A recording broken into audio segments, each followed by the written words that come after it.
the league in tackles with 85. The deep ball for Darius Prince, and Philadelphia's on the board first.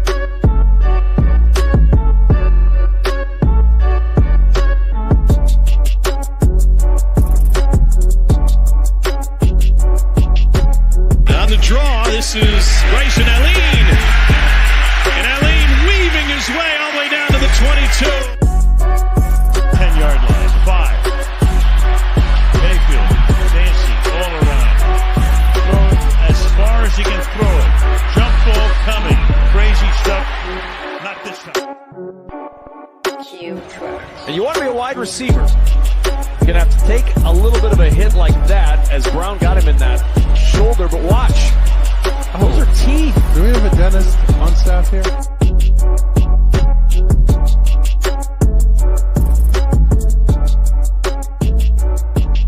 We are back with another episode of Spring Football Reports. Tonight we're joined by a very special guest, Pylon Productions, also known as Bryce Legao. I'm also joined by my trusty co-hosts, Michael Washington and Travis Lemin, also from the Shady Sports Network. And then I am also joining you once again. We didn't have an episode last week, so we got a lot to talk about this week. Man, so much to unpack over the past couple of weeks and today's games. But before we get into that, let's go ahead and do a quick introduction. Bryce, why don't you go ahead and tell us a little bit about your channel, what you do, and how you got involved with the media world real quick. Well, 2020, COVID hit, and I was so bored. Bored out of my mind.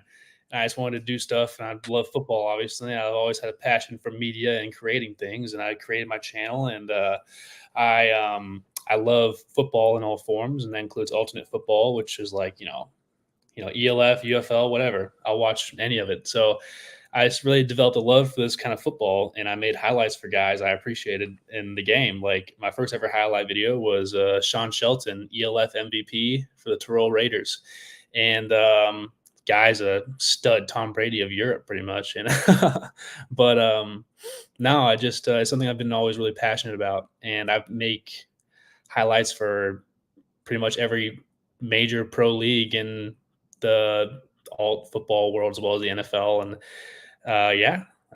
I'm Pylon Productions on YouTube and on Instagram and even on Twitter if you want to read my shitty tweets. So I love it. So definitely make sure you subscribe on YouTube. Make some awesome highlight videos. So definitely check that stuff out. And hopefully we'll have him on here, a couple more times this season. Obviously a big UFL fan. And then obviously we got Travis down here on the bottom right. Travis, how you doing tonight, man?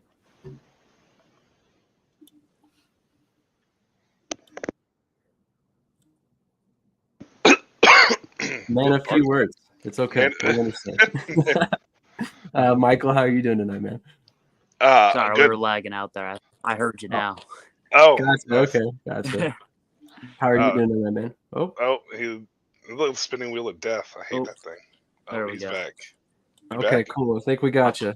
I'm doing good. I actually come with some very big news today that I didn't even tell you guys off camera. I have told you, I've hinted at it off camera, but today was official. We bought tickets to go down to D.C. to watch their Week 6 matchup against the San Antonio Brahmas. hell yeah. That's going to be a great game, especially judging by what's going on right now against Arlington. Tomorrow, the DC game, depending on how that goes, this game has really big playoff implications. So it could be a playoff preview, or it could be a must-win game for DC, depending on how tomorrow plays out. So we'll see. It should be a fun one, though. All right. Well, let's go over to Michael. Michael, how are you doing tonight, man? I'm great. Did I just find a ELF co-host, the Summer Showcase co-host? I don't know. Maybe. Did I finally find one? And I'm down. So I run a Summer Showcase about ELF football. Yeah, bro. I mean, I've been needing a co-host, so sounds like I might have just found one. No. Bryce, you would like doing a show with him. He gets really in-depth with the offensive line play. Oh, dude, that's my bread and butter, baby. I watch the game from the inside out. What can I say? No, yeah, always, man. I'm good, Sam. I'm excited. I mean, there's been a lot of, big games on tonight. We got 2 UFL games plus a bunch of slate of indoor and arena games. The AFL's back. The LFA is going right now. My Chaos Negros team is playing, and I do an LFA show too, Bryce. There's a Spring running back showcase. LFA that is tearing up the league right now. He has like 400 yards. 400 Indoor yards. guy. Somebody else. Indoor guy. Indoor guy. I've been preaching about Tim Whitfield all season Tim long. Whitfield, yeah. Tim's my boy. He's been on here a couple times. He'll be on here again in the future. Hopefully, right after he makes it outdoors in like the CFL or UFL next. I mean, I was gonna say he's outdoors right now in the LFA. So. Sorry, I always say outdoors, but I always mean like CFL, NFL, UFL. But yeah, you're right. Totally. Yeah, no doubt. But I always watch the LFA, and I always keep up with the league and like the guys that I like. If it gets to about like 400 yards difference between the guy and the rest of the group, I start making his highlight for that year because I know he's going to lead the league in that statistic. Oh, yeah. Yeah. So I've been making Tim's highlight for the past week or so, and I've been waiting to add the next clips for his most recent game. So, yeah, I've been keeping up with that guy's a stud. Yes, he is. Dude is legit. So, speaking of which, did you find his YouTube channel? Whitfield? Yeah. I did not find Whitfield's YouTube channel. Okay, we'll talk after the show. Perfect. I believe that he's got one now, so I'll double check on that. But yeah, definitely. I mean, we'll start talking about some UFL now. But obviously, the big news coming out of this past week was the fact that there's been a quarterback change for the San Antonio Brahmas. They lost Chase Garbers to injury, and then they brought in Kevin Hogan, which was kind of a random signing that a lot of us didn't see. Random. Haven't heard that name in 5 years, probably. Exactly. You know, he was kind of floating around at the bottom end of NFL rosters, didn't really play much, and then he was kind of out of the league, and now here he is.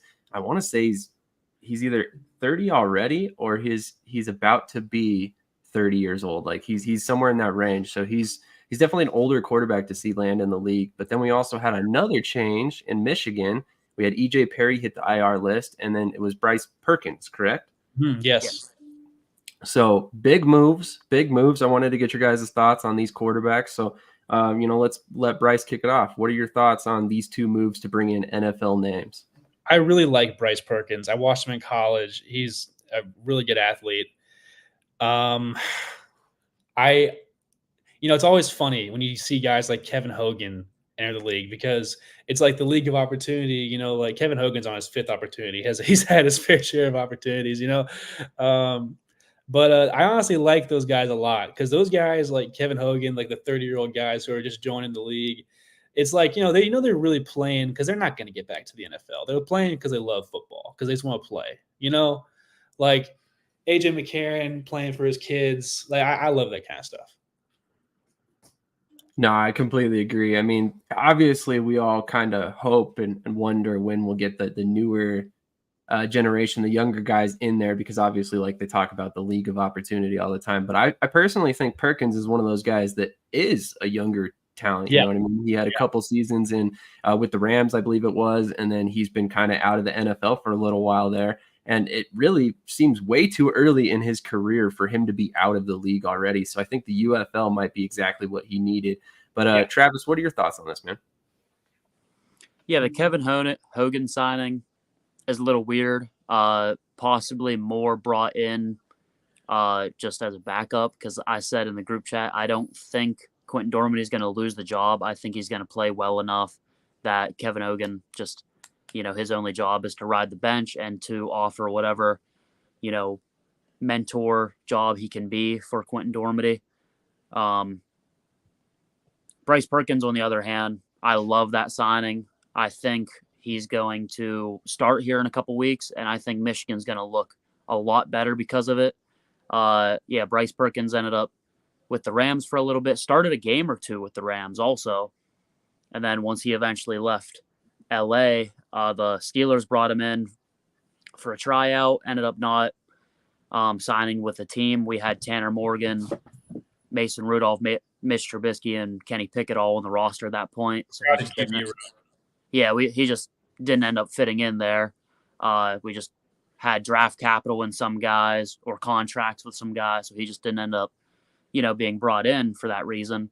But I like Bryce Perkins a lot. I think he I wish we could have seen him starting for Michigan week 1, because I think they would be probably one of the favorites especially in the USFL division at that point. I do think he offers enough upside in that department that this could very well propel him back into, an NFL backup job. I personally agree. I think that's exactly what he needs right now. Michael, what are your thoughts on this?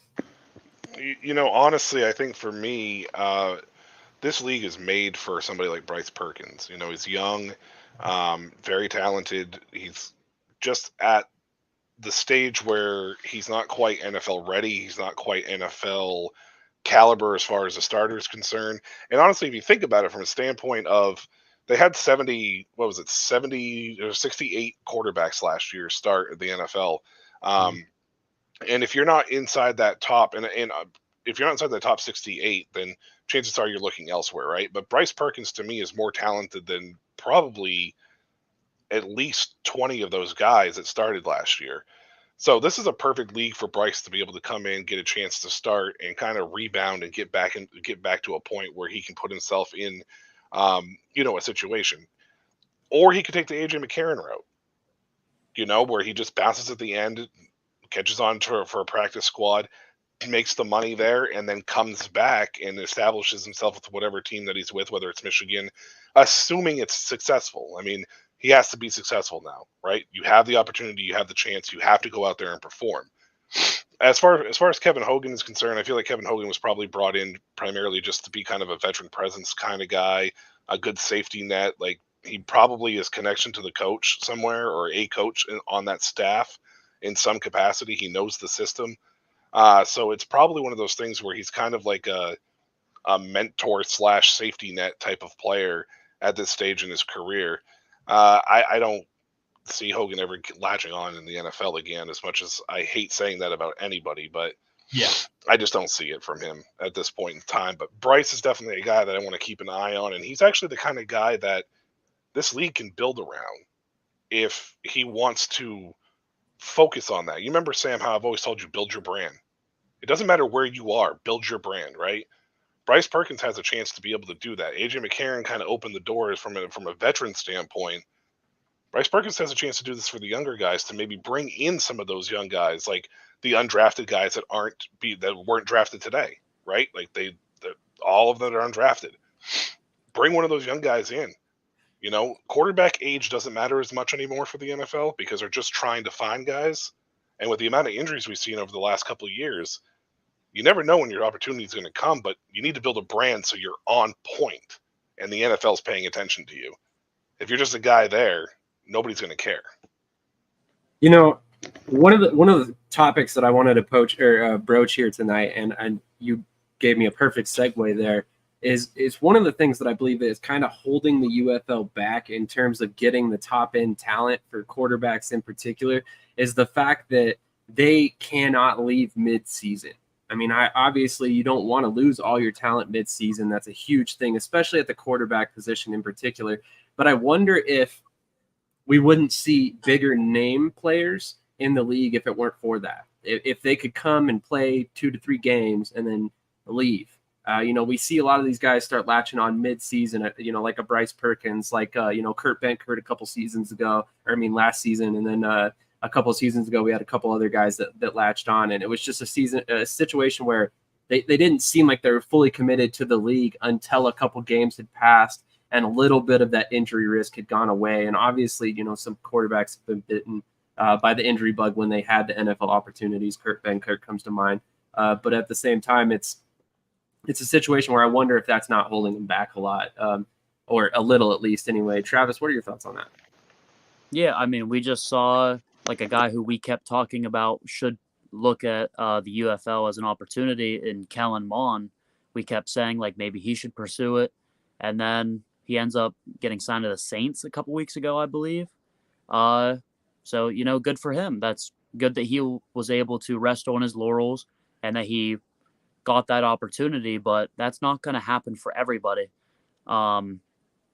So I think I always like the idea, if you can play and if you can go put film out there, you might as well do it. It worked out for Kellen Mond that he was able to, sit at home until a team came calling for him. But typically, I think you have to constantly be putting new film out there and reminding these teams exactly who you are. I completely agree. Bryce, what are your thoughts on that? Do you think the UFL should consider changing that rule at all? That reminds me of a lot of how they handle junior college football. If you go to a junior college from a 4-year school, you can leave whenever you want to go somewhere else. You can play 4 games, leave mid-season, and go to an SEC school if you're good enough. And I'm not saying that the UFL should be like the junior college for big D1 for the NFL is what I mean. But like it would be something to ponder about getting actual, like some real talent in the league. I would completely agree, and I apologize on changing the camera setup there. That was kind of odd all of a sudden. Michael, what are your thoughts on this one? Personally, I don't like it.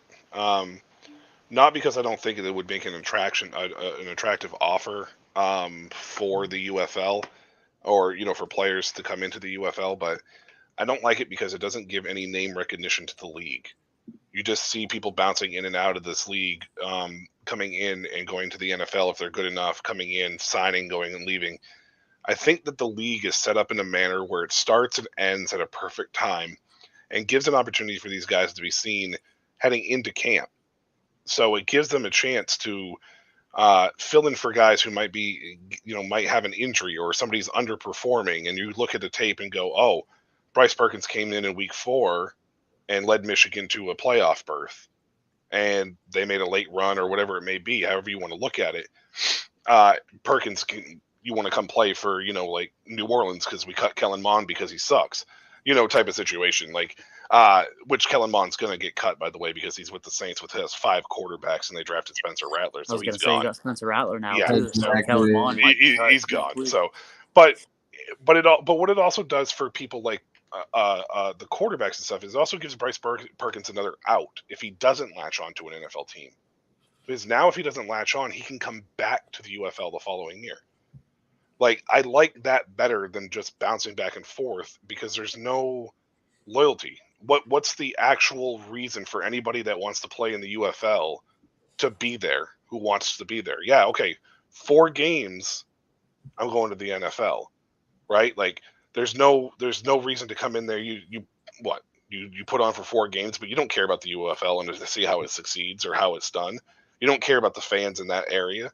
You sign with Birmingham because they give you the best chance to get to the NFL, right? So you do it for 3-4 games, you go to the NFL, oh, peace out, Birmingham. I don't care. You know what I mean? Like, so yeah. I like the rule that they don't let them leave because I think that the schedule fits well enough within the NFL situation that these guys get the opportunity, regardless if they can leave early or not. So I like leaving it how it is. I think it's the best thing for the option for the league. That's completely fair. One subject I wanted to touch on, and then we'll go ahead and get into the game reviews, is it seems like we've had a recent kind of string of kicker and punter injuries. Do you guys have any thoughts on that? Is there something that changed this season? Do you think it's because of the kickoff? I mean, I know that's kind of a broad, odd question, but we've watched Chris Blewett go down. We watched Colby Wadman go down. I'm blanking his name at the moment, but the kicker with Arlington also got hurt. Taylor Rusolino, I believe it was. And then, they had to bring in another kicker as well. So we've already seen, guys signed by at least 2 teams for 3 different positions in, I think, the last 2 weeks alone. What is it? I mean, Bryce, do you have any thoughts on this? What I will say about the kickoff is that, in the traditional kickoff,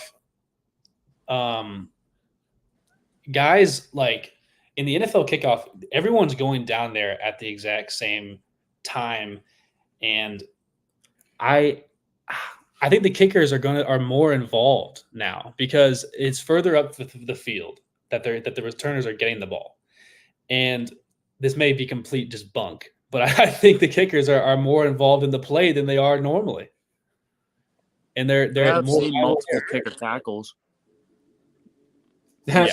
We've seen a lot of kickers making tackles. Brad Wing had a tackle last week. Obviously, Destroying had a tackle, and that's what he got hurt on. Today, I think the punter for the Stallions that they just signed this week had a tackle. So, I mean, I don't think that's a bad assessment, you saying that you feel like they're getting more involved. And these are guys who don't normally practice tackling. I mean, it's not unreasonable. No, that's a really good point, because honestly, I'd not thought about that. And now that you guys are thinking, you're kind of sitting here listing it out, you're right. There have been a lot of players, or kickers, punters involved in tackles and plays that they're not normally involved in. And again, we always, I want to send my condolences to Destroying. Obviously, you never want to see a player suffer an injury of that sort, because most likely it is career ending. It's very unfortunate to ultimately see that on any given play. It doesn't matter if it's making a tackle with the wrong form or what. Never hope injuries on anybody. But, ultimately it just seems like there's an inordinate amount of kicker injuries. Michael, do you have any thoughts on this before we move on? Stretch more. No, I think what I would like to see because the gunners on the punts, like Bryce was saying, they can't move until the ball is kicked, which means that there's not anybody closing in on the returner from when the ball is caught. It's not as close, right? So what I would like to see is maybe them doing something where they actually put a 12th man on the field for the punter, a guy who's behind the punter, and he can't move as well until the ball is kicked. And that way the punter can just get off the field.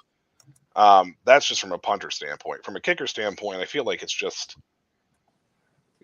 maybe you could do the same thing. He's just there to kick off, but I it's hard. Like you're playing football, you might have to make a tackle at some point in time. Like practice it a little bit more, I guess. I don't know. It's hard because I know that the only thing they're really brought in to do is kick.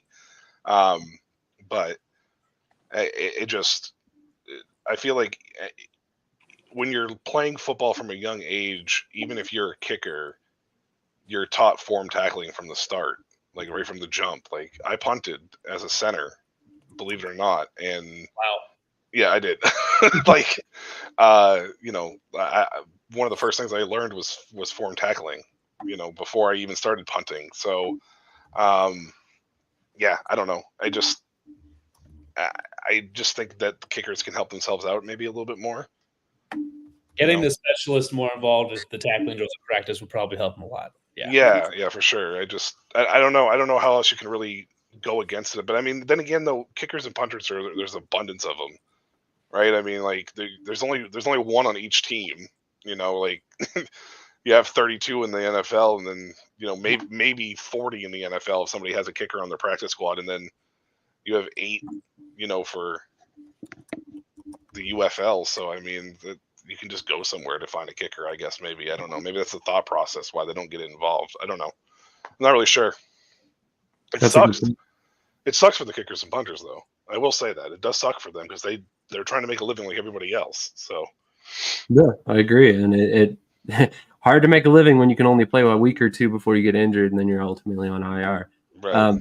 One thing I also wanted to speak on really quick before we move on, and we'll touch on this a little bit more as we go through the show, so I'm not going to get everybody's thoughts, but correct me if I'm wrong, if anybody has the number, but off the top of my head, we have already had 8 quarterbacks play for the XFL division, or USFL division, I apologize, and 6 quarterbacks play for the XFL division, and we are only in week 5.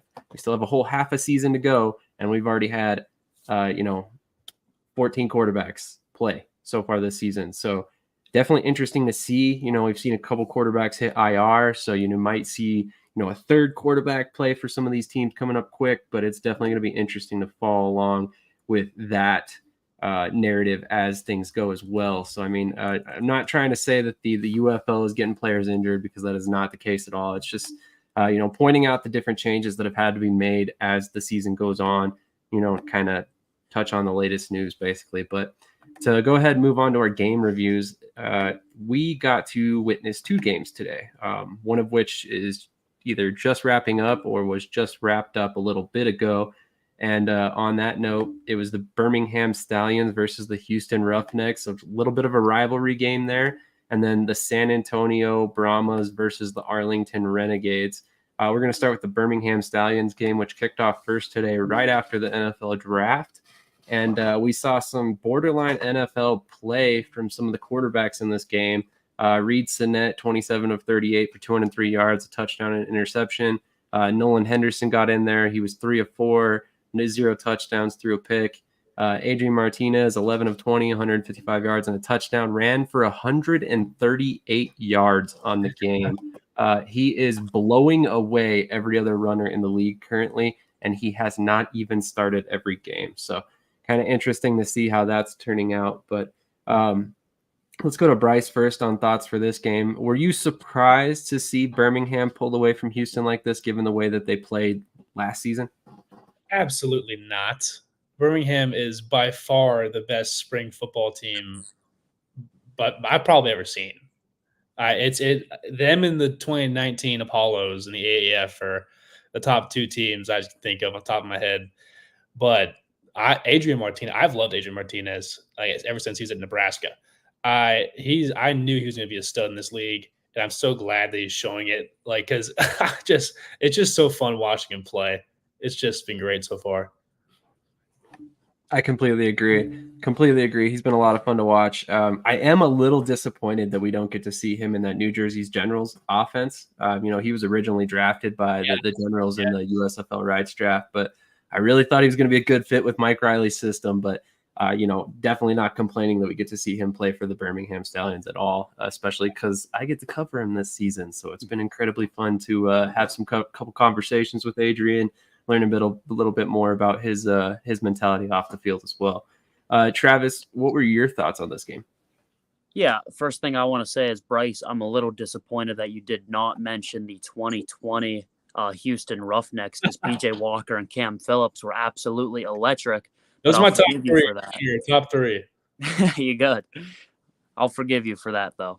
But, I mean, Adrian Martinez, I think he has to get signed to the NFL after this, even if it's just to be brought in for the preseason for a team to get a better look at him, because you can tell even a big difference from week 1 when he'd get some snaps to where he'd throw just a little bit versus now.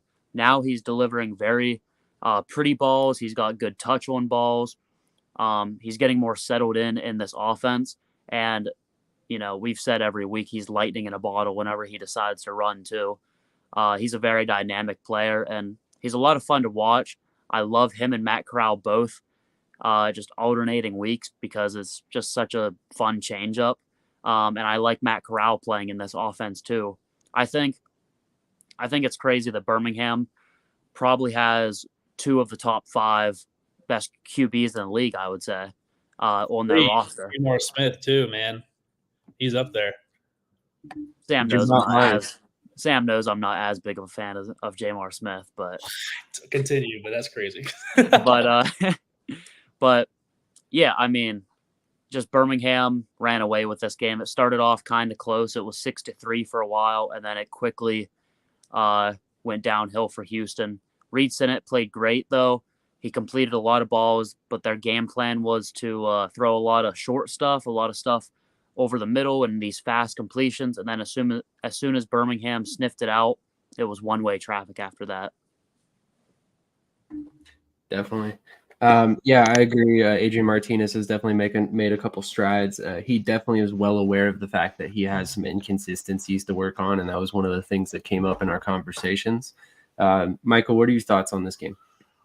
I think it's kind of crazy that the league hasn't really figured out how to defend Adrian Martinez yet. Like, I love he's electric. Like Travis said, he's lightning in a bottle. He's a one read quarterback though. Mm-hmm. He doesn't go through his progressions. You can watch it on the game, and this is why Detroit cut him, was because he was only a one read quarterback. He was too quick to run with the ball. Now, granted, if you could run with it, do it, right? Like have with it. But the fact that no defensive coordinator has come out and been able to stop this yet is mind-boggling to me. Because it's such a, you see it every year with a running first, quarterback, and that was one of the knocks with Adrian coming out of college, was run first quarterback. But Travis does bring up a good point. He's been throwing the ball better. Ball placement has been good. I mean, Deion Kane, dropped the ball in the end zone. That was a beautiful pass that was gorgeously thrown. He made a great throw to Jay Sternberger for a touchdown, a couple plays before that. So he's getting better as a thrower. It's just that if it's not his first read, it's rollout.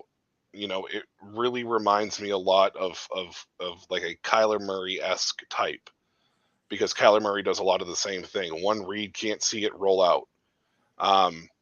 Kyler's just a lot more dynamic and a little bit more accurate than Adrian. He's a little more polished as a thrower, so that's the reason why he's a starter and Adrian's in the UFL. So I think Martinez will get a chance at the NFL.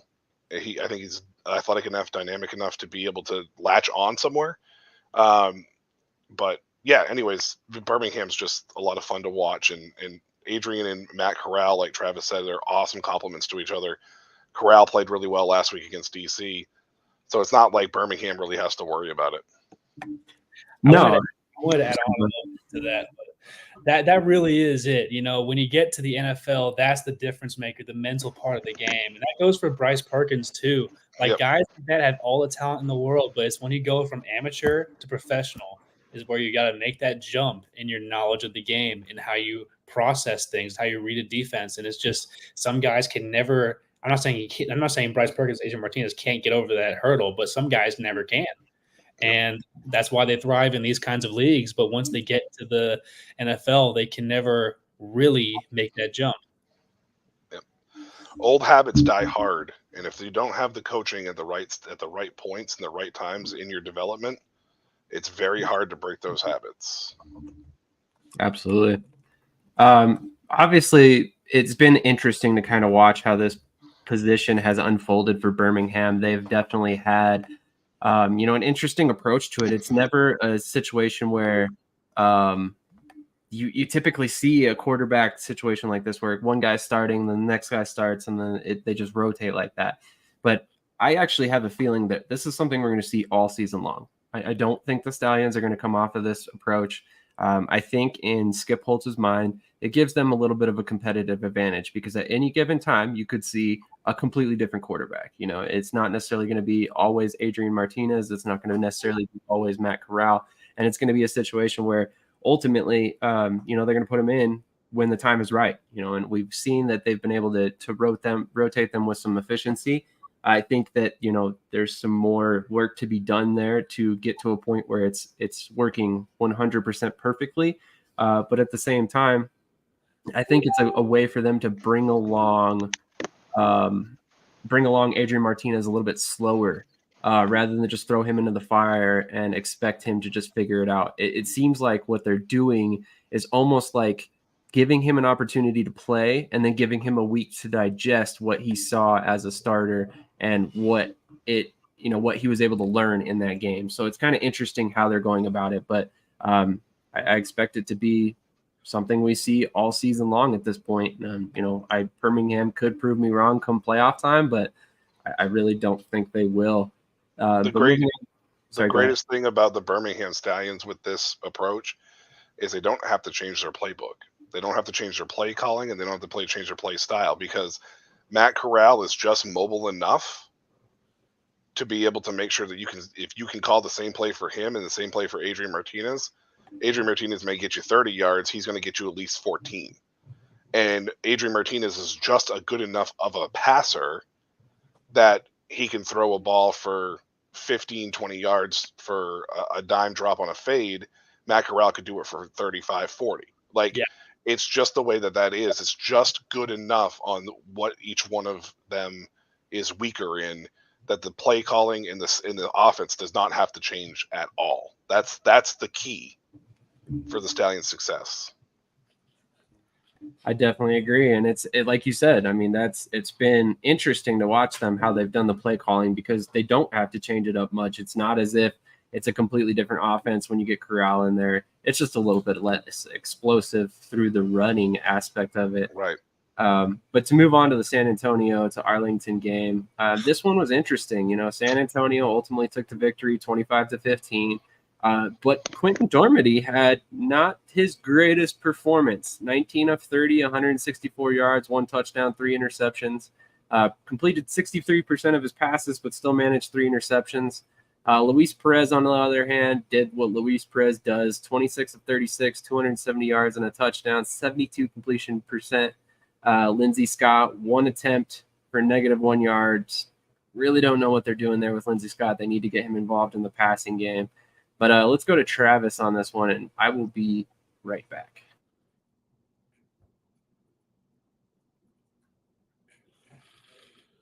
You're muted.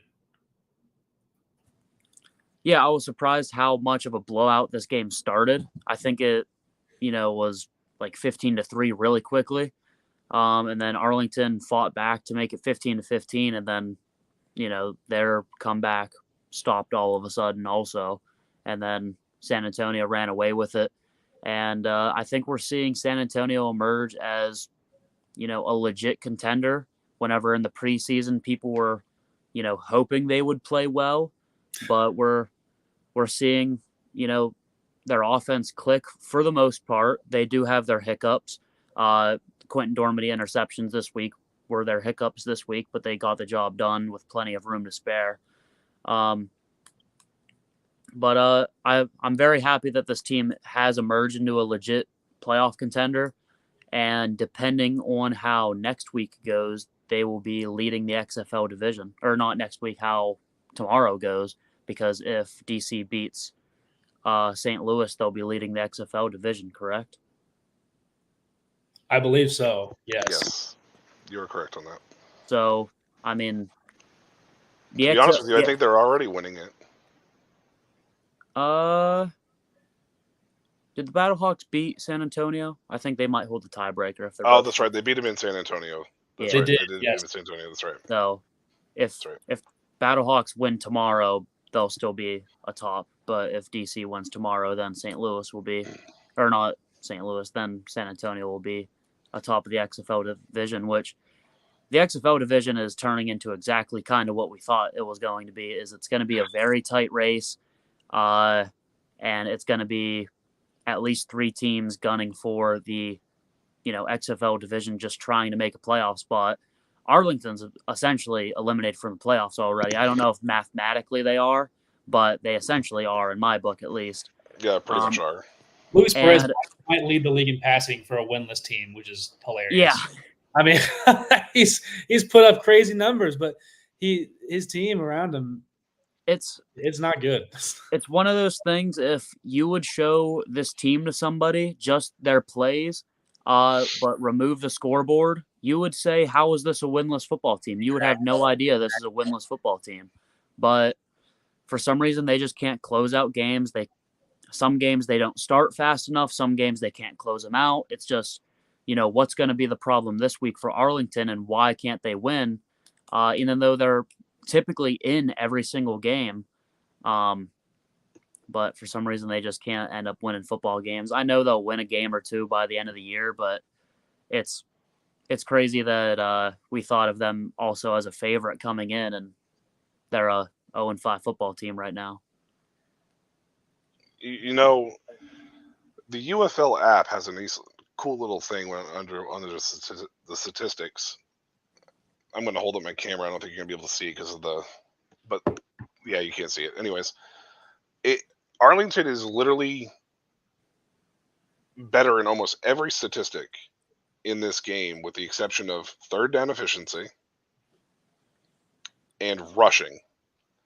And the one thing that Arlington has been absolutely dreadful this year on has been rushing. If you take a look at any one of their stats across the board, it's always like 3.1 yards per carry. In this game alone against San Antonio, John Lovett had 13 rushes for 95 yards and 2 touchdowns, a 7.3 yard average. The Renegades' top rusher was 9 for 33 at a 3.7 yard per clip. After that, it drops off pretty much. It's miserable. Kill your team in their chance of winning. Third down efficiency and rushing. If you are bad in those, you're a bad team. It doesn't matter what else you do. Those will kill your team's chances of winning games. Yeah, and Arlington's been in so many close games. I bet you if you go back and take a look, and I'm sure I probably could, but if you go back and take a look, I guarantee they lost the third down battle to their opponent almost every single one of those games. For I sure. would guarantee it.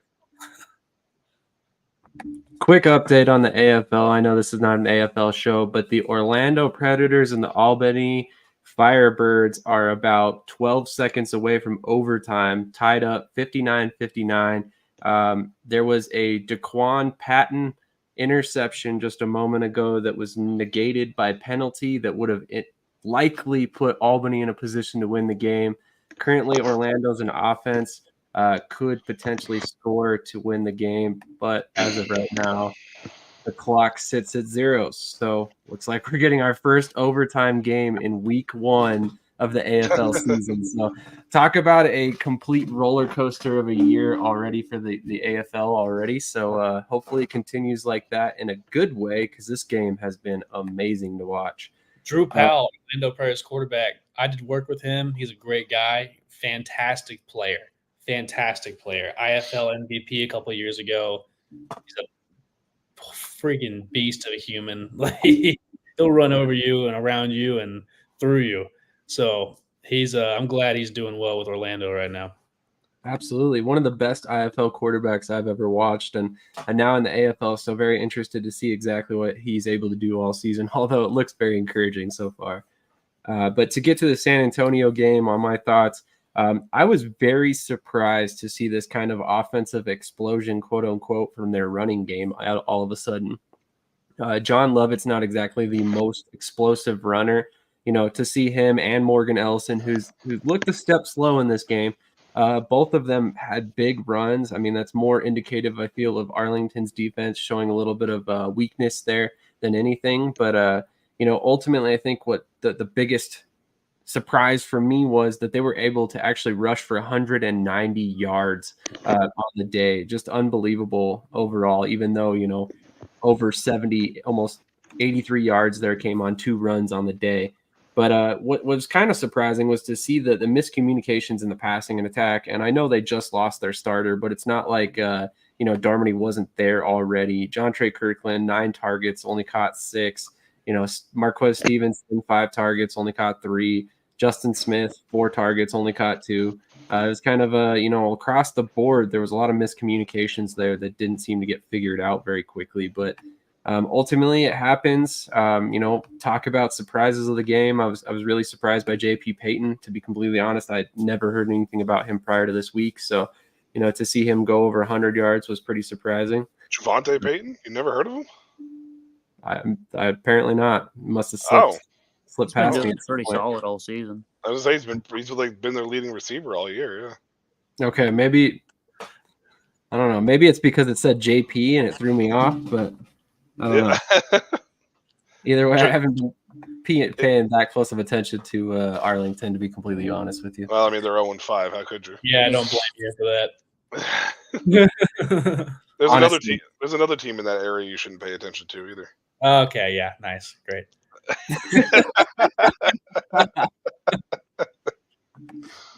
How do you know he meant Dallas?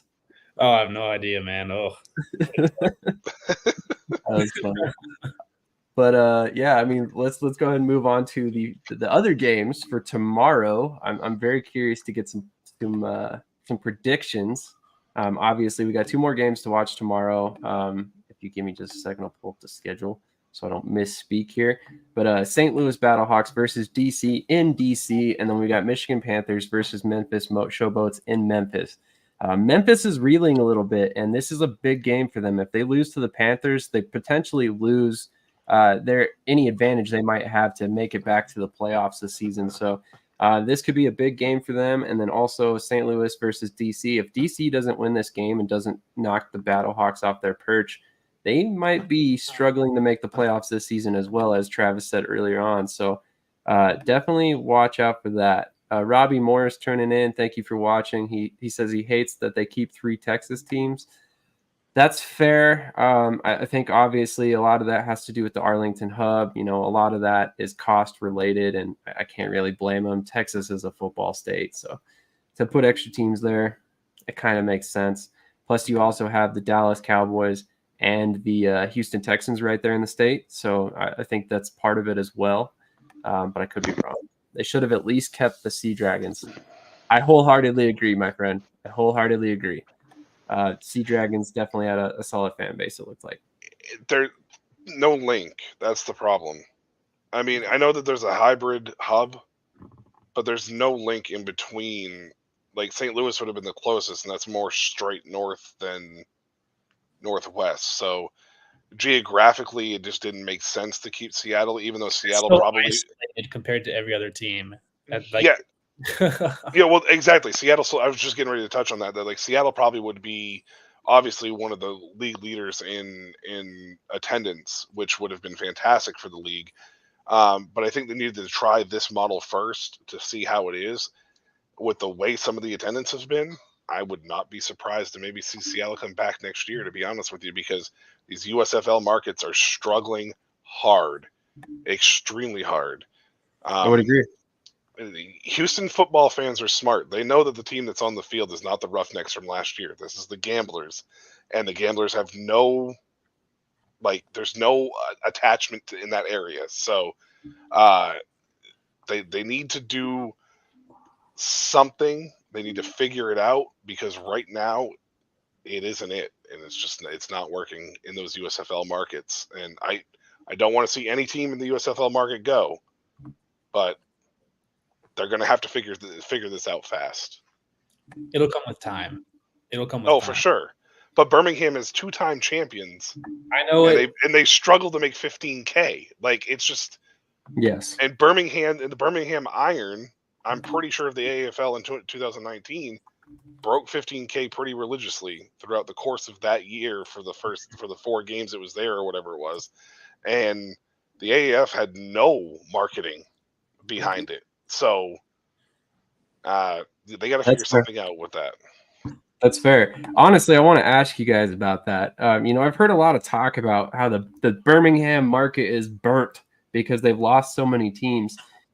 Do you think that's a relevant excuse for them to not show up? I mean, to me, if you want to stop losing teams, show up to the games. Yeah. Like, how much more obvious can this freaking be? Like, I literally am so frustrated with that thought process. But before I sit here and rant for too long, what do you guys think? I mean, why is it that we keep having this continuous argument about this market's burnt or this market's burnt on spring football when we're already in year 3? When are we going to start supporting the league and realizing this isn't the same spring league that we saw in the XFL in 2020 or the AAF in 2019 or even the USFL in 2022? It's not. It's a different iteration. It's here in year 3. These teams have lasted. Let's get the momentum rolling.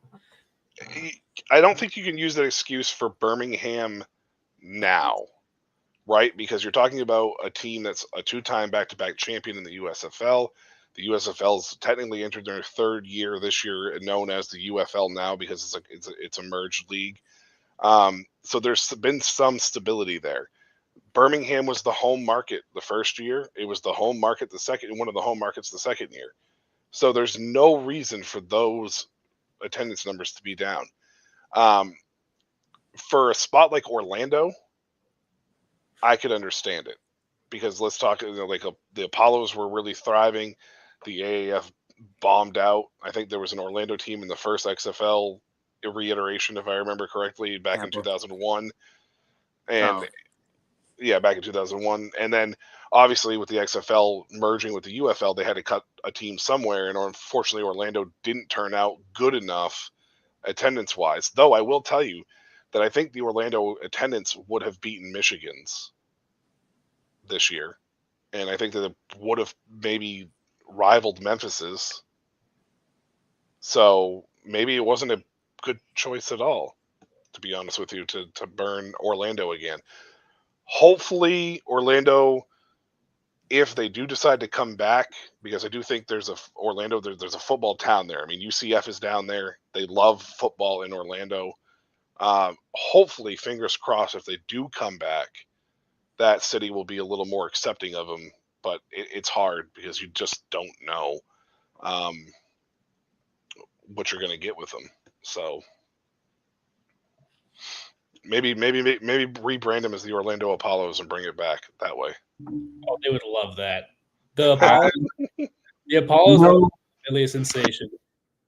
I'm not gonna lie. If those naming rights are available, it's not the worst idea in the world to make this some super league of the greatest spring football teams we've ever watched. The Apollos from the AAF. Bring back I don't even know. In my particular opinion, the Denver Gold Stallions. The Salt Lake Stallions. You can't call them the Stallions, though. One of my favorite. San Diego Fleet. Yes. There you go. They're so good. Oh, those uniforms. Oh my gosh. You talking about the San Diego Fleet or the Salt Lake one? Both. They were both fire. They were both. Yeah.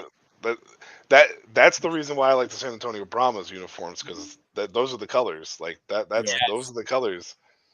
The AF branding was really good.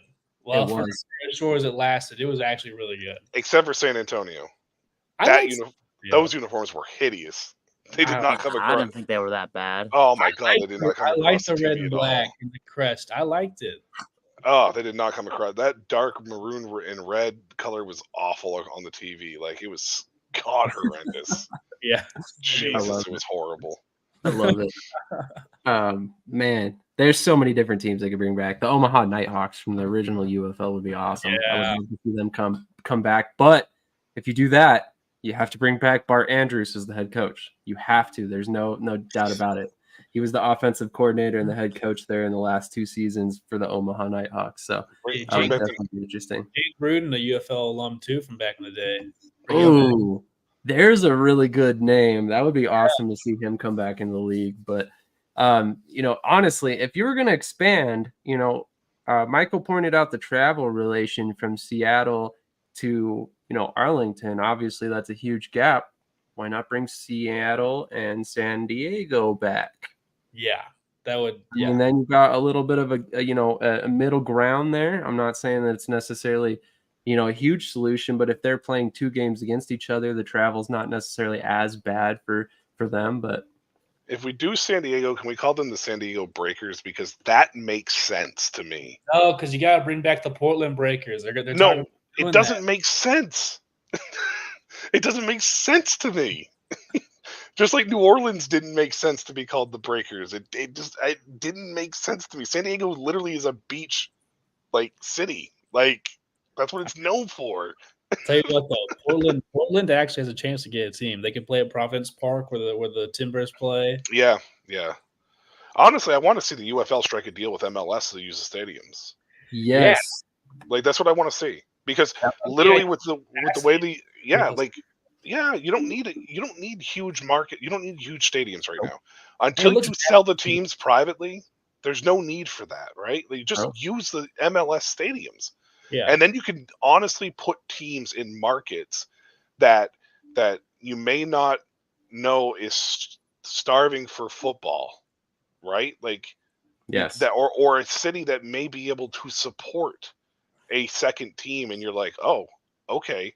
Like, I guarantee if UFL put a team in Cleveland, with the way those fan base are for the Browns, I guarantee that those fans would turn out for that team. I do not care. What I will say is that, honestly, I'm not a fan of putting teams in cities with NFL teams. I'm not either. I'm not either. That is very fair, and I'm not either. But you cannot tell me that a league like the UFL would not benefit from having a team such as that in that area. Personally, I thought Canton would have been a perfect spot this year. I know. Bring back the Canton Bulldogs. Get the licensing for it. Like, I don't understand why the licensing for it. Yeah, it's more just the way that I feel about using MLS stadiums is a great idea to find out where you can find markets that you didn't know you could have beforehand. San Jose is a good testing water. Even if you just did it for a year, it's a good testing water. Yeah. Because the Quakes are a very, very, very good team, the attendance wise, in that area. So the Bay Area Panthers and the IFL get good crowds too. Yeah. Yes, they do. This is they correct me if I'm wrong, but I think they trademarked or copyrighted the Canton Legends, if I'm not mistaken. Yeah, probably. By the way, shout out to Pat Ruffino, who has mentioned that name so many times on this show that I can't even remember how many times he said it, quite honestly. A lot. Don't like that And man. honest, well, but it makes sense though from a standpoint of yeah. legend, Hall of Fame and all that stuff being down in Canton. But I more or less just think that if you're able to strike a deal with the MLS and just be like, look, we benefit each other because our seasons do run. You could easily just have it so you don't have to worry about scheduling issues. You just have to look at the MLS schedule and be like, okay, boom, boom, boom, boom, boom, boom, boom, boom. There we go. You know what I mean? And you can have a 12-team league, and 4 of those teams every year can be testing grounds. And if they attend well, just return the following year. Yeah. If they don't, move to a different city that has an MLS stadium, and be wise about it, be smart about it, but give the testing waters on there, because if you can piggyback off the MLS too, because let's face it, the MLS is growing in the States. Like, you could piggyback off that and be like, we have a partnership with the MLS and the UFL. That's going to bring more eyes to the UFL. I've always said that the MLS is the blueprint for how you build a grassroots league in modern sports. Absolutely. They started in the 90s when the World Cup came for the first time, and they built it up gradually ever since. They've lost teams every once in a while, but especially the last 15 years, they've been very stable, adding teams, and they have very good attendance, very good local support. And I'm a fan. I watch FC Dallas all the time. It's my team. And I love it. That's how you build a league. That's how you build a league nowadays. Completely agree, and you guys are spot on. The MLS is growing, playing off of that growth, and the stadiums that they're building along the way would not be a terrible idea at all. I really like your idea about test markets. You could even play that up, with the fan bases. Hey, we're going to have a team that's traveling to these markets this season. Whatever fan base shows us they want this team the most is going to get them next year. And literally, that's your ticket promotion. You guys want a spring football team? Prove it. Here it is. This is your chance. I think that's a great idea, Michael. Good kudos to you on that, because honestly, I think the league could honestly do really well with that, because there's a lot of markets that make a lot of sense. We've listed a lot of them: San Diego, Omaha, Portland, Seattle. We could talk about Philadelphia. We could talk about New Jersey. We could sit here and talk about, all these different markets that don't have a team yet. So there's a lot of room for expansion in this league, assuming everything continues to trend the way it is. But, we do need to get the attendance numbers up in the cities that exist. That is the one thing that I think is kind of contingent on success long term, even if it requires moving teams, although I hope it doesn't. That Houston game today, 6,400 some fans per Mike Mitchell, if I'm not mistaken. That's less fans that showed up for the Albany versus Orlando game. That's less fans that showed up for the Nashville game. And Tulsa Oilers from the IFL double that regularly. Yeah. So we need better attendance out of some of these cities. I mean, you cannot have single-digit thousands. It's absolutely embarrassing for the UFL. You are the second best outdoor league in the United States right now, and indoor football is outselling you regularly. Yep. But this goes back to Fox failing USFL and their markets. This goes back to the USFL failing their markets and their fan bases and not doing stuff in the community as much as they should be. I know they did some things in the community, sure, but you can't just do 1 or 2 events and be like, hey, we have a football team. Yay. See you on Sunday. Or, you have to be engaged in this. And I feel like that the USFL did not test market their markets before they brought them in. And then going 2 years with only truly having 3 home markets is never going to be successful when you're actually getting to the point of doing that, right?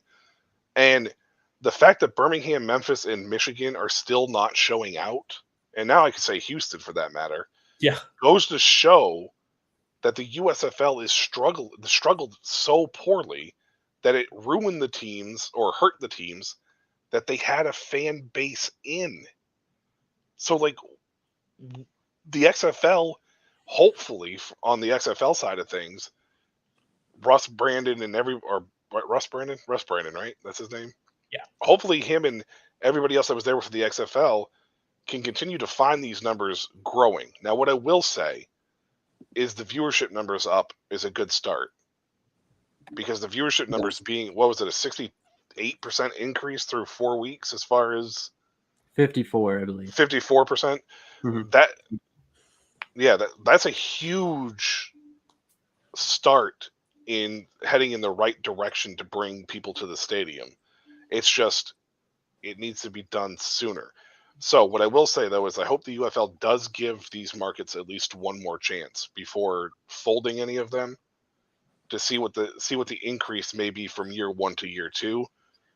The problem is with Birmingham is this is the 3rd year in the home market, and I don't know if there's been an increase. I think there might be a decrease, Sam. There's been a decrease from the first year. There has been. Yeah. Birmingham, yes, there has been.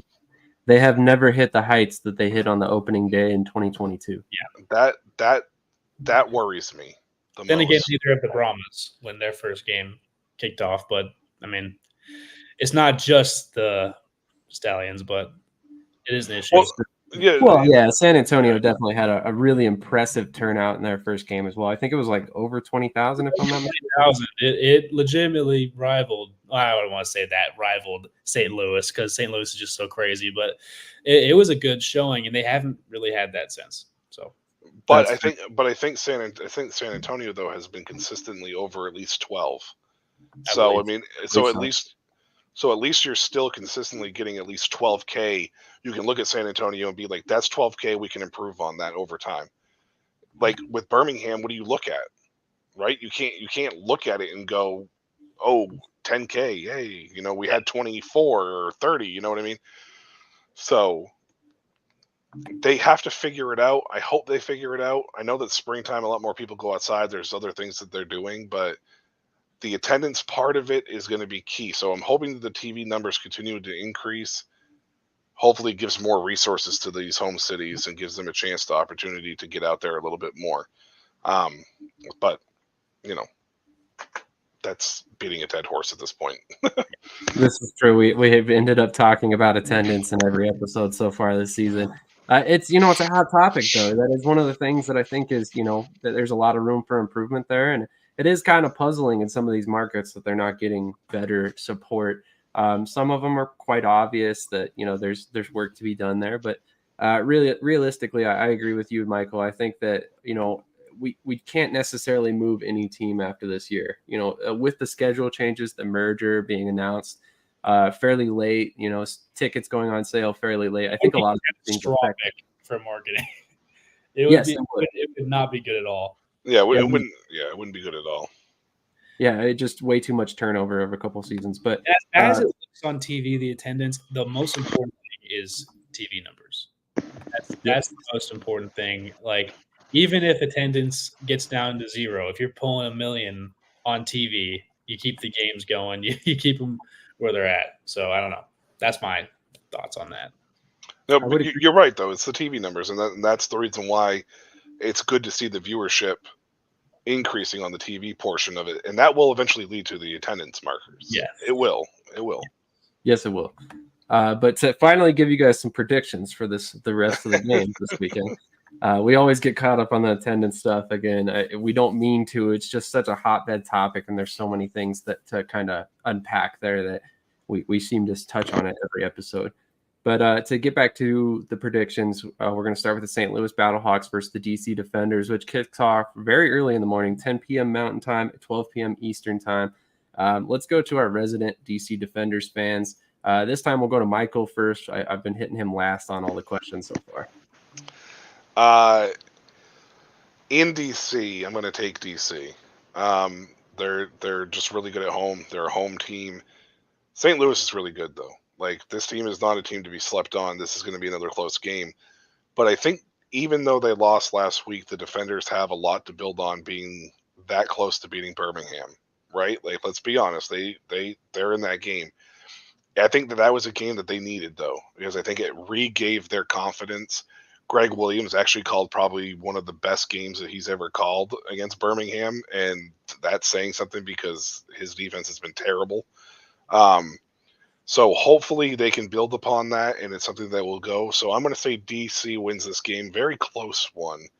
But it's going to be a raucous crowd, and I think they're going to win this game 25-22.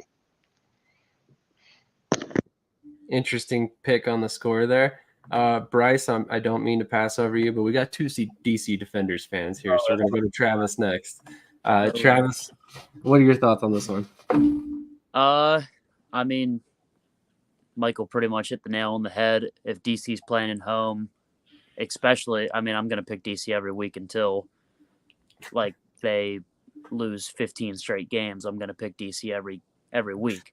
But, so I'm going to go with DC with this one. They're undefeated at home, I believe. St. Louis is a tough football team, though. I think every St. Louis and DC game is going to be tough, especially, in DC it's going to be tough. In St. Louis it's going to be tough because we have the two best atmospheres in the entire league, I would say. It's hard to play in either place. Michael actually said the exact score that I wrote down here about an hour and a half ago. So I said it's going to be 25-22. Both of these teams can score points. And it was very promising to see DC so close to beating Birmingham, ended up losing, last second there. But I think they're going to bounce back this week to keep their playoff hopes, really alive. Definitely. Real quick, just a quick update on the AFL game that we were talking about earlier. Albany starts their season off 1-0, kicking overtime field goal, winning 62-59. The best part about that is they kicked a field goal, missed the field goal, but on that field goal, got a penalty on Orlando, got a first down, were allowed to have another set of downs, kicked a field goal, won the game. So the Albany players are losing their minds on the field right now. I got to tell you, it's pretty interesting sight to see because honestly, it's a solid crowd there. They're all losing their minds. They're all very excited. So, just glad to see a little bit of positivity come out of the AFL. That was a great game. Exactly what the league needed to kind of hopefully build some momentum moving forward. There are some great teams in this league, and unfortunately, they're being dragged down by a few. So hopefully, we can get everything figured out and move forward with them. And whoever got that penalty for Orlando, his punishment is playing for the Philadelphia Soul. That's hilarious. Travis, what was your score again? I apologize.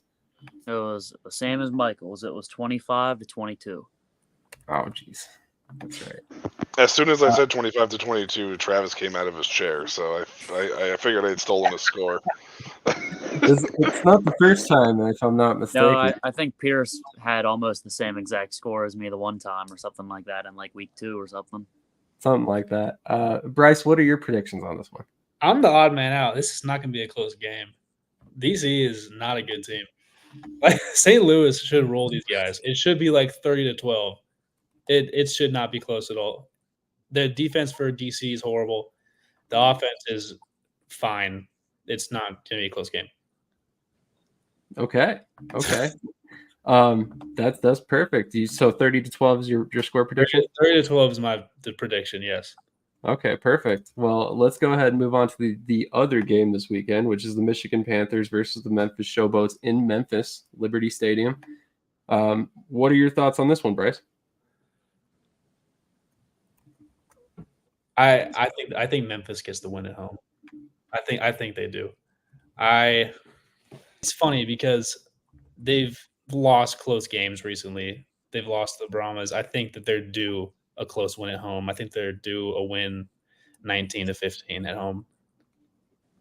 19-15. That's an interesting score. So that'll definitely be interesting to watch. To recap my pick on that one, on the last game, I'm sorry, I'm picking St. Louis to beat DC.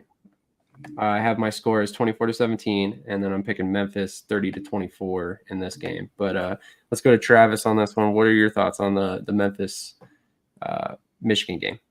I'm gonna have a little bit of a different opinion from you guys. I know Michigan is going to close as the slight dogs. Obviously, E.J. Perry is out for Michigan, so Danny Etling is going to get the start. Case Cookus is going to be QB2 for this game, and Troy Williams is going to get the start for Memphis. So, I mean, Bryce wants to talk about home field advantage. Home field advantage doesn't matter if people don't show up. So I'm going to say Michigan, and that defense ends up being too much for Memphis. So I got a score of 21-15 in favor of the Panthers. All right. That's interesting, and you have a good point there about the home field advantage. Definitely makes sense. Let's go to Michael. Danny Etling is not good. I wish that people would stop trying to push that he's good. He's not good. I'm sorry. I'm not I didn't sorry. say he's good. I'm sorry, That's not why sorry. I said Michigan's defense is going to be the difference. I don't mean you, Travis. I just mean in general. Like, I get that they need to try to build this guy up, but like, there was a reason why they tried moving him to wide receiver. Like, he just, I don't know why anybody looks at Danny Etling and thinks that he can start a game. I don't know. I would have just gone straight to Bryce Perkins and just said I wouldn't even bothered with it. Memphis has been disappointing. Memphis is probably, outside of Arlington, the one of the most disappointing teams. I love, Case Cookus, and you're with this the New Orleans Breakers basically team from last year, and the Breakers were so pretty damn good. They were streaky, but they were pretty damn good overall. It just hasn't translated, and I don't know if it's just because it is such a mesh of people or what, but I think Memphis is going to edge Michigan in probably the one game that nobody is going to want to watch, but they're going to watch because it's going to be a close game. I don't know how else to really put it. I kind of agree with Bryce. It's probably going to be a score of like 18-14, 18-17. Like, I'll say 18-17, 1 point game. Based off of a field goal. I'm gonna say Memphis gets it. What's going to happen is Bates is going to hit like a 64-yarder to go up 17-15, and then Memphis will kick a field goal to end the game at the end. That's 18-17 Memphis. I don't know. The fans are not going to be the winners in this game. I hate to say it. Love Troy Williams. Don't get me wrong, but at least he adds a little more mobility to an obviously bad Memphis offensive line. Like, as we could tell, Bryce, we're offensive guys. Like, that O-line is not very good. I will say, hold on, I don't want to interrupt you, but I honestly, I think it's scheme. I think it's scheme more than anything. I think it's very possible, yeah. At the front, and I'm watching this game, and they're doing like half slides, and guys are missing protections. Guys, just full slide one way. That way, you have one side of the line that's for sure protected, and you just can get the ball off. I mean, I don't know. Yeah, no, it's very possibly could be scheme. You're absolutely right. I don't know. I'm just going to go with Memphis 18-17. I think they're due for one. Michigan obviously losing E.J. Perry when E.J. Perry was hitting his stride is a big loss for that team, and I don't expect Etling to finish this game. I think he's going to get benched somewhere along the line, but yeah, I just 18-17. I hope this game is better than what I'm thinking in my head it's going to be, but right now it's just it's going to be like watching a car wreck. You can't stop watching it, but you wish you could. That's terrible. Robbie, who is actually chiming in quite a bit, I appreciate it. Robbie, he says Memphis is going to win, low scoring, 17-12. Robbie, I'm tracking these, so come back next week and I'll let you know how you did. For the record, I'm just saying you're added to our list this week. So definitely we're going to go ahead and give you our week 6 predictions, and then we're going to wrap this bad boy up and get out of here for you guys. There's some more football going on. If I'm not mistaken, a couple games are still playing, and then we will catch you guys next week for another episode as always. Should we just do the first 2 games since we're going to do predictions since we split the week? Just do the first 2 games next week. Let's do that. I like that. So we are going to go ahead and do the first two games then. So that's going to be the Birmingham Stallions versus the Memphis Showboats in Memphis again. And then you got the Houston Roughnecks versus the St. Louis Battlehawks in the Dome. Good luck, Houston. But I won't take away our picks here. But so let's go to Travis first. Travis, who do you think is going to take the Birmingham Stallions versus Memphis Showboats Week 6 game? You're muted, buddy. Again. I don't know if this game's going to be very competitive, honestly. I don't know. I don't have super high hopes for Memphis. I was hoping that they'd be kind of a dark horse this year, but they just haven't really produced. They've lost, 3 straight games. I'm predicting a 4th, and now I'm predicting a 5th. So I'm just going to go with Birmingham. Takes this one pretty easy. I'm going to say they win by at least 2 scores, though. Okay. Do you have a score for us, or If if not, I'll go with like a 30-12 or something. that's ironically. Oh, never mind. I thought I put 30-12 for Memphis, but it was 30-24. Thank you for everybody who's tuning in right now. It seems like that number just keeps creeping up as we're going here. Let's go to Bryce next. What are you thinking about this game? It's not going to be a game. Like, if you bet against Birmingham, you need to get tested, bro. They have by far been the best team this year, and they've steamrolled everybody. They're going to steamroll Memphis. They're going to run right over them. They're going to win by at least 20 points. I'm going to say – I was going to say 30-12 again, but I already said that for the DC St. Louis game. So I'll say 36-17. 36-17. Not all that different from the score that I just wrote down right before you said that. It's kind of funny. Michael, what is your prediction on this one? I picked Memphis in a revenge-esque type game with Coach DiFilippo and those Breakers players. Last time these two played, that was in Birmingham. This one's in Memphis. I'm pretty sure they got steamrolled in Birmingham like 32-9 or something like that. I think it was not very pretty. So I think Memphis does better this time, and I think they're going to surprise a lot of people, and I think that there's a good chance that they score 10 points in this game and lose 34-10. All right. I hate to say it because I do love Coach Flip. I mean, I interviewed Coach Flip, last year with the USFL, and I really want this team to succeed, but Birmingham's defensive line is filthy. And as a former offensive lineman, you don't want to play them. And when you're already struggling with your confidence like Memphis has, it's going to be a bloodbath. Yeah, it's not going to be pretty.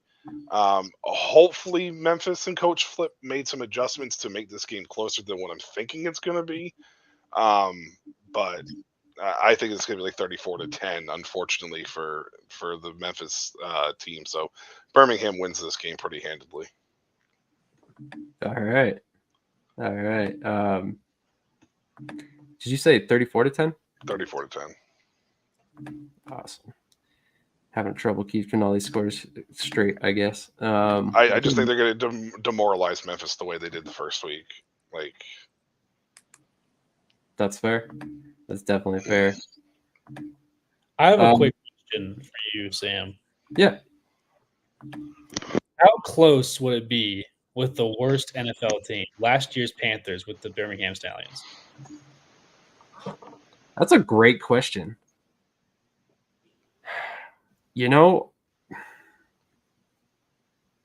I think, honestly, that would be a little bit – it might be a 2-score game.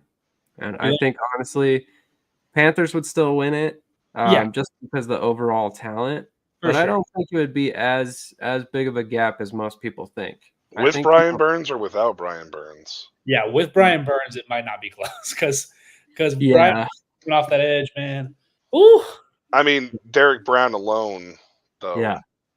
Still in that middle of that Shaq Thompson, even at 32, is still. Yes. I mean, they had Jeremy Chin on roster, was on roster last year as well, and I mean, the Panthers had talent. It was just poorly coached, and that owner is fucking awful. Oh, David Tepper's terrible. Isn't I'd that say the truth? like a 20-point game, probably around there. That's fair. That's fair. Honestly, that would be a really interesting thing to see. I mean, I doubt we'll ever see anything like that, but it'd be kind of fun to see like a preseason game where it was a UFL team playing against the twos of an NFL team or something like that. But moving on to the Houston Roughnecks versus the St. Louis Battlehawks. I have a feeling this is going to be another sweep. We just had a sweep for Birmingham. We'll have another one here, but no, we don't really have to. You guys can all just give me your scores for St. Louis if you want.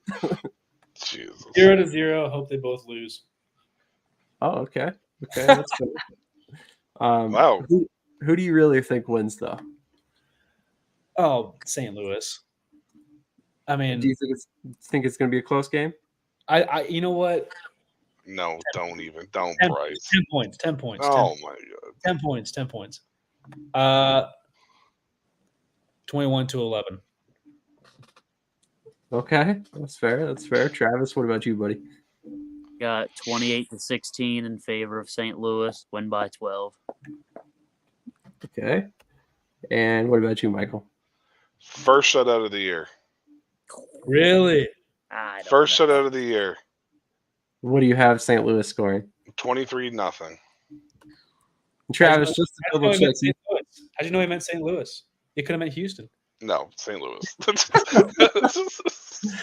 First shot of the year. Look, it just boils down to the fact that Houston does not have their confidence right now. I know they beat Arlington last week, but when you take a look at Arlington being 0-5, that's not really a feat. You're traveling to St. Louis, 40K or 38K, 39K people there. Reed Sennett looked good, sure, but it's just the rest of this team, I don't want to say is void of talent. It's just not as talented as the rest of the league. Yeah. And Curtis Johnson's, I love the guy as a person, but he is out of his element. And like he's going to get outcoached by Anthony Beck. And I hate St. Louis because of being a DC Defenders fan. So it pains me to say that, but this is going to be the first shutout. Of the year, I believe, or I could just have that feeling that this is going to be it here. So I think that's a completely fair thought. Travis, you said 28-16, right? Yes. Sam, let me ask you a question. You said Nolan Henderson played a little bit for the Roughnecks today. Yes, sir. I didn't catch the end of that game. Was it just they sent it out because they knew they were losing, or I believe that's exactly what it was. I think he only ended up attempting 4 passes. I don't want to say it was at the end of the game. Michael, does your opinion change at all if it's Reed Sennett starting or Nolan Henderson, or they're getting steamrolled either way? I think it makes it worse if it's Nolan Henderson. I love Nolan Henderson, but it's just he's not ready in that environment. Like that's throwing of the wolves. Like we're talking about the bat. Like if this was in Houston, it may have changed my opinion a little bit, but like the fact that this is going to be in St. Louis, like you're talking an NFL environment, even if it's not an NFL game, like that's an NFL environment. Yeah. And I don't think Nolan Henderson's even close to ready for that. Reed Sennett's a good quarterback. He has NFL experience. It's just, again, this defense just doesn't seem to, for the talent they have on that defensive line, they just don't seem to show up. And I think it's coaching, like Bryce touched on scheme with Memphis. Like I think this defensive unit is just not getting the scheme it should. It's almost like the DC is not fixing his defense to the players and the skill sets that they have, and he's trying to force them into his scheme. You see it too often in the NFL a lot of times. Right? It's the same thing. You see a coordinator try to force his system onto players that don't fit his system. And I feel like that's kind of what's happening with Houston. And I don't want to see a shutout because I don't think it's good for the league, but it just this team is not heading in the right direction, even with the win over Arlington. But maybe I'm wrong. Maybe they kick a field goal with like 20 seconds left or something. But I think St. Louis is going to try for the, try for that shutout. So. Real quick, I wanted to give you guys a quick idea how we've been doing on our picks right here. So here we got week 4. Mark said 25-16 in the St. Louis game, which it ended up 32-17. So, all of us picked St. Louis. We were spot on there. All of us picked Birmingham. We were spot on there. Everybody, or not everybody, but a couple different people picked Michigan. We have Mark picking San Antonio and XFL Jim picking San Antonio. Both of them were right on that one. And then we also have Mark and XFL Jim, Mark picking Houston 19-15, and Arlington for Pierce, myself, and XFL Jim. And Arlington actually did not win that game. Houston did win, and Houston actually did score 17 points, so not far off of Mark's prediction there. We're not spot on yet this season, but we've been doing pretty good overall. So definitely keep track of our predictions here. We've been having, pretty decent success so far this season. But Robbie, really appreciate you tuning in and all your comments tonight, man. I really hope you do continue to tune in for the rest of the season. I enjoyed having you kind of dropping us all your thoughts and predictions, and definitely check back next week and we'll see how we all did.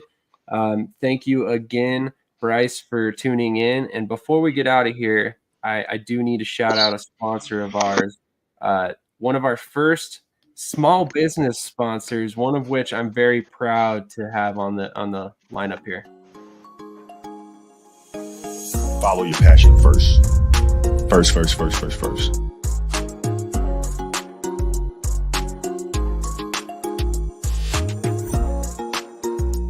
It's the most fun thing in the world. You get up in the morning excited about what you're doing. And you got to be really honest with yourself about it.